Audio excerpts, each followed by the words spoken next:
નવરો ના બેસી રહે, ચાલ ઊભો થા, પંખો સાફ કરી આપ. આજે મને કોઈ જ કામ ના કહેતી. કેમ ભાઈ? તારે પેલું 40,000 રૂપિયા વાળું હેર ડ્રાયર જોઈતું હતું ને, તો આજે અમારા ભાઈબંધો વચ્ચે કોમ્પિટિશન છે. હે? શેની કોમ્પિટિશન છે? આજે આખી રાત સુધી જાગવાનું. જે જાગશે બીજે દિવસે પોતાની વાઈફ માટે 40,000 રૂપિયા વાળું હેર ડ્રાયર લઈ જશે. તો જો હું અત્યારે કામ કરીશ તો હું થાકી જઈશ તો રાત્રે ઊંઘ આવશે ને કોમ્પિટિશન હારી જઈશ. તો જો મારે જીતવું હોય તો મારે અત્યારે આરામ કરવો પડશે. હા, તું કોઈ કામ ના કરીશ તો અત્યારે સૂઈ જા, તો રાત્રે જાગી શકીશ.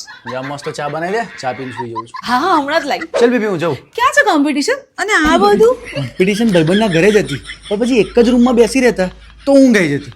એટલે પછી અમે નક્કી કર્યું કે કામ કરીએ, આબુ જતા રહીએ. હવે આબુ ડ્રાઈવ કરીને જઈશું તો ઊંઘ નહીં આવે ને, અને પછી રાતે કદાચ ઊંઘ આવે તો કેફેન વેફેન જોઈએ ને, તો એટલા માટે. પણ હવે ગાડી આપણી લઈને જવાની છે, મારે ડ્રાઈવ કરવું પડશે, તો બહુ પેટ્રોલ નથી અંદર.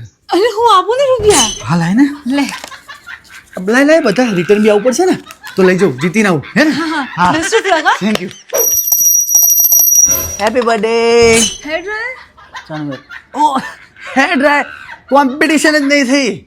જે ભાઈબંધે કોમ્પિટિશન રાખી હતી, અમે આબુ પહોંચીને એને ફોન કર્યા તો ફોન બંધ આવે, સૂઈ ગયો તો વહેલો. તો અમે લોકો નક્કી કર્યું છે કે આવું ફરીવાર ના થવું જોઈએ, તો આવતા અઠવાડિયે બીજી કોમ્પિટિશન રાખી છે 2 દિવસ જાગવાની. તો એના માટે અમે લોકો ગોવા જવાના છે, કેમ કે અહીંયા રહીએ તો આવું રીતે ફોન ના પડે, જોડે હોય તો ક્યાંથી કોમ્પિટિશન હોય પાછો હટવાનો. અને એનું વિનિંગ પ્રાઇઝ આ કેવું 40નું હતું ને, પેલું 80નું મોટું કોમ્બો. તો આવતા અઠવાડિયે ગોવા જઈશું અને કોમ્પિટિશન જીતીને 2 દિવસ જાગીને હું તારા માટે જીતીને લઈને આવીશ. તું ટેન્શન ના લે, હું બેઠો છું, જીતી આવીશ તારા માટે હું.